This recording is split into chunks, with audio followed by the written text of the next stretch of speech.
Always there's a way, you know, and especially if you don't know how to survive the next day, you'll find your way, trust me.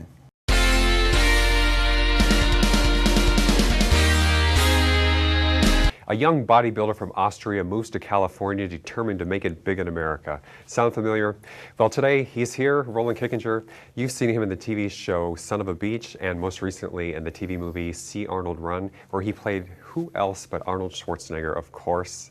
Pleasure to have you here today, Roland. Hi, Greg. It's a pleasure. Thank you for having me here. You know, I was saying to you before, how often do you get a guy to play Arnold who is bigger than Arnold himself? Because you're, what, 6'4"? Oh, it comes across pretty much every day. And Arnold's what's about 6'2", right? Arnold is approximately 10 feet tall. 10 feet tall. When he stands on his wallet. You know, I saw him once in Santa Monica. But, yeah, on the wallet, indeed. Yeah. Then he was 10 feet tall. I think he was 12 or something. Yeah. I was about 6'1", 6'2", okay. I believe, yeah. But I think you said, though, he weighed a bit more. I saw on your website that actually he weighed a bit more, right, during competition than you did, I think. No, actually, or not? Oh. You know, back in the days, 20 years ago, bodybuilding was not as competitive as nowadays. Mm-hmm.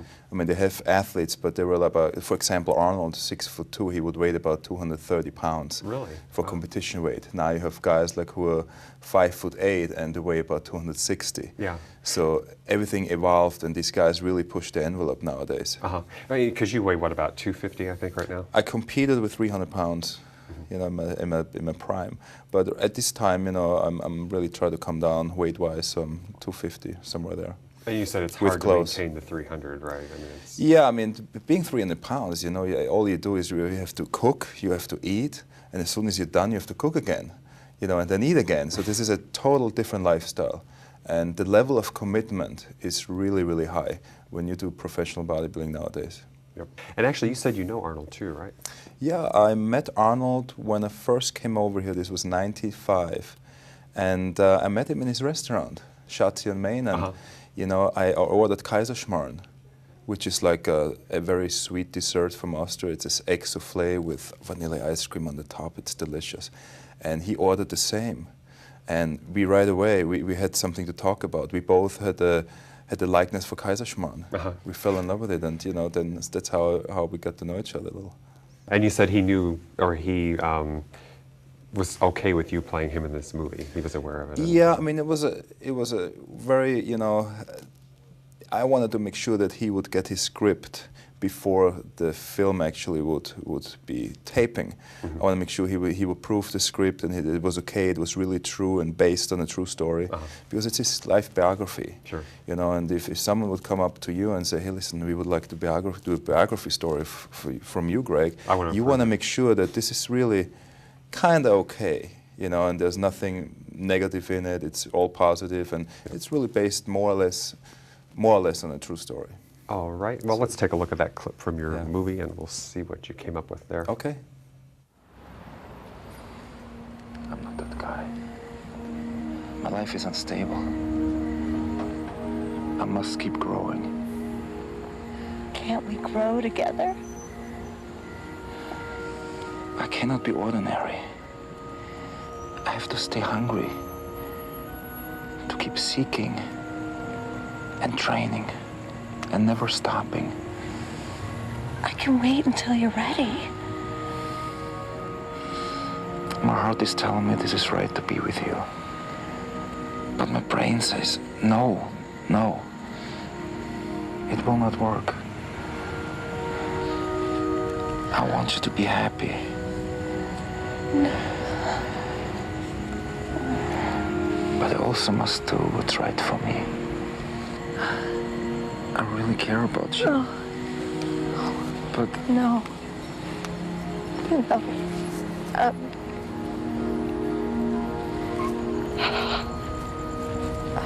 Well, we're back with Roland Kickinger talking about the Arnold movie. When we were watching the clip, you reminded me, I had heard, but I didn't realize that was the actress who played your girlfriend who actually died recently. Yes, this is Nicole D Hough, and she passed away January 16.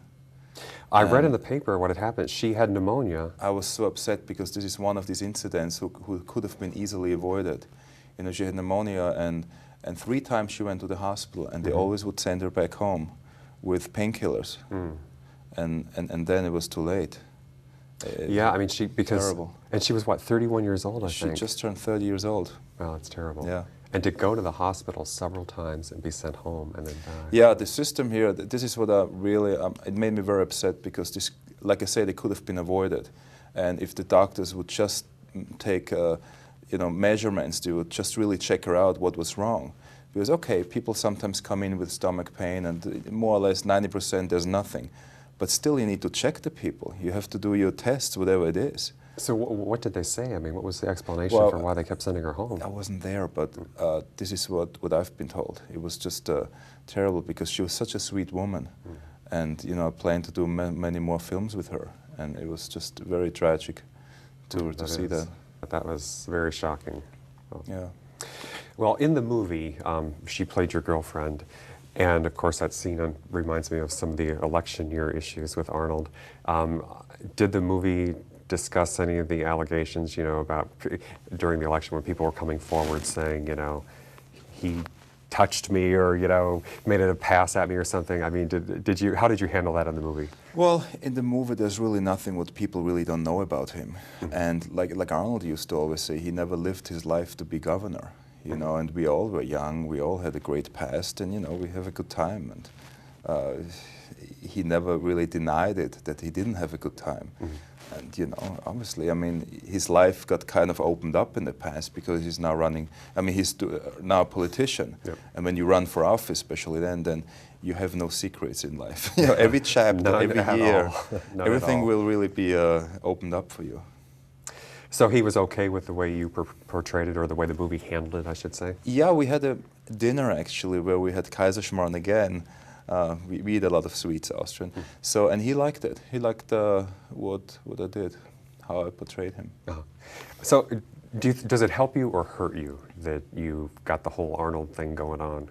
I mean, you definitely got you look like the spitting image of him pretty much. Well, I can say being as handsome as Arnold can only help. Well, indeed. Well, it worked for him, so if it works for you half as well as it did for him, that should be a good certainly thing. There's only one Arnold, there's only one Greg, and everyone has to try to find his own little niche.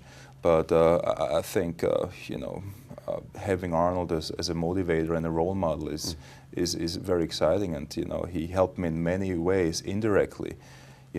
Because it motivated me to see him succeed.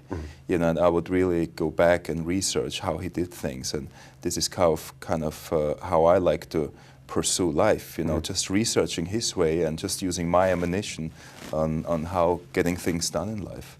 So, do you want to go into politics too? Not at this point, no. But never say never. One day you might be our next. Well, one day we never know this. At this point, I'm just a new generation of Austrians who came over here, and who also have dreams and goals. And we realize how open America is to immigrants, and really the possibilities are endless.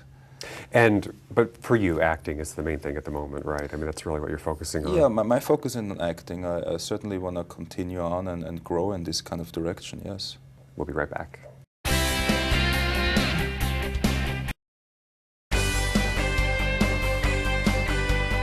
We are back with Roland Kickinger, actor and bodybuilder here today. So, obviously you've done quite a bit in the bodybuilding and workout arena.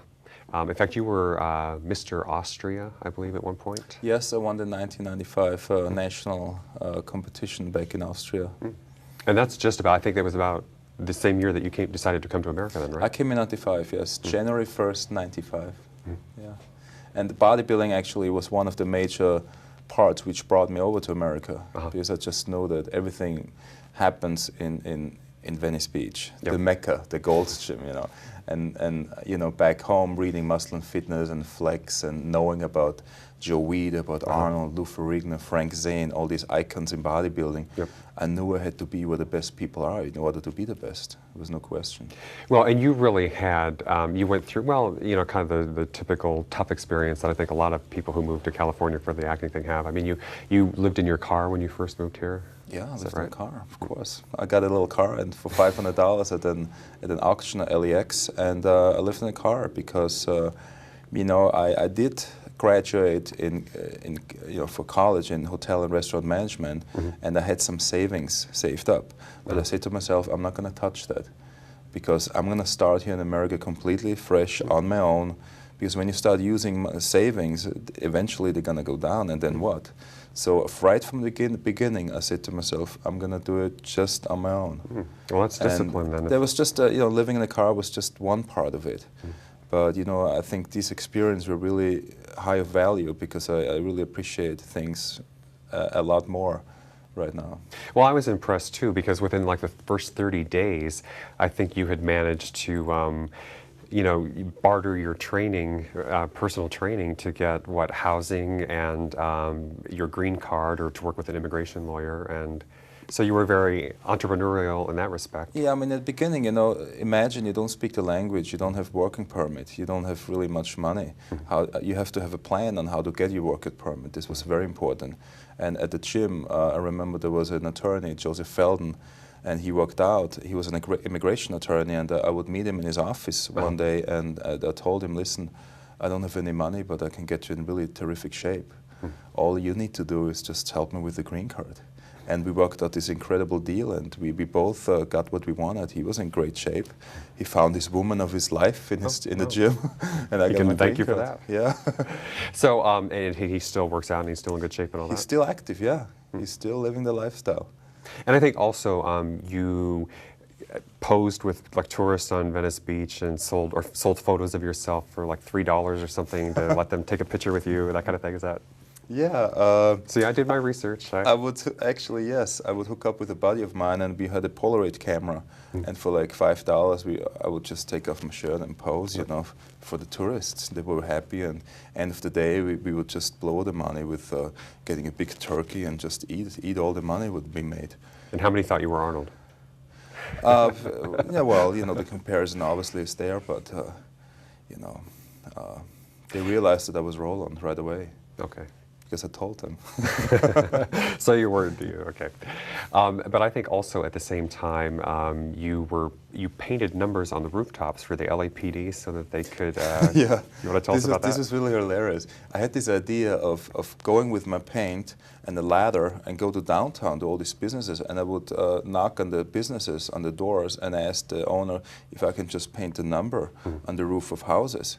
Because in case of an emergency, the helicopter is in always first. Yeah. And sometimes they don't know where they are because they don't know the house numbers. So if they actually fly in and see the house number on the roof, they know exactly where they are. And just imagine I'm there like 290 pounds with a tank top on and the ladder and the paint, and ask, I always ask for donation, but usually, I would get like somewhere from $10 to $20 each roof. Wow. Sometimes nothing, but that was okay too.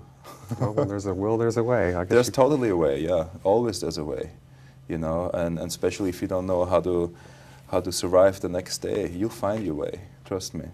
All right. Well, this is Roland Kickinger, actor and bodybuilder. Thank you for being here today, Roland. Oh, you're welcome. It's a pleasure. Thanks, Greg. Continue your training. Thank you. You're yes, in great shape. I need to work on that a little bit. We'll see you next time. Thanks a lot, everybody.